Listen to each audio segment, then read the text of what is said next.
एक छोटे से गांव में एक युवक रहता था जिसका नाम आर्यन था। आर्यन अपनी सरलता और ईमानदारी के लिए पूरे गांव में मशहूर था। वह खेती बाड़ी करता था और अपनी माँ के साथ एक छोटी सी झोपड़ी में रहता था। उसकी माँ का नाम सरोजा था, जो एक विधवा महिला थी। आर्यन अपने पिता को बचपन में ही खो चुका था और तब से उसने अपने परिवार की जिम्मेदारी अपने कंधों पर ले ली थी। आर्यन का जीवन बहुत साधारण था, लेकिन उसके मन में एक सपना था। वह अपने गांव के बच्चों के लिए एक स्कूल खोलना चाहता था ताकि वे शिक्षित हो सकें और अपने जीवन को बेहतर बना सके। हालांकि उसकी आर्थिक स्थिति कमजोर थी, लेकिन उसका विश्वास और मेहनत उसकी सबसे बड़ी ताकत थी। एक दिन आर्यन खेत में काम कर रहा था, तभी उसने पास के जंगल से एक आवाज सुनी। वह आवाज किसी की चीख की तरह लग रही थी। आर्यन ने बिना देर किए अपनी दरांती उठाई और उस दिशा में भागा।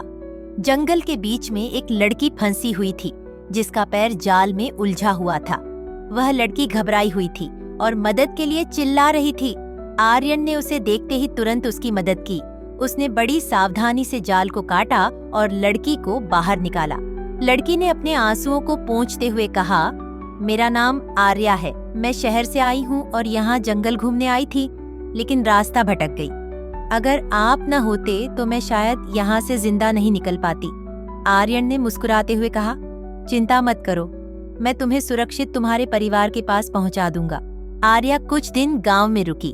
उसने देखा कि गांव में शिक्षा का बहुत अभाव था।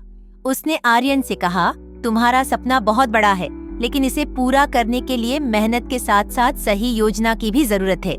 मैं तुम्हारी मदद करना चाहती हूँ। आर्या ने आर्यन को एक स्कूल खोलने का सुझाव दिया और वह खुद शहर जाकर दानदाताओं से संपर्क करने लगी। उसकी मेहनत रंग लाई और कुछ ही महीनों में गांव में एक छोटा सा स्कूल बनकर तैयार हो गया। आर्या ने भी वहीं रहकर बच्चों को पढ़ाने का जिम्मा लिया। हालांकि शुरुआत में गांव के कुछ लोग इस बदलाव के खिलाफ थे। वे पुराने विचारों से बंधे थे और शिक्षा को जरूरी नहीं मानते थे।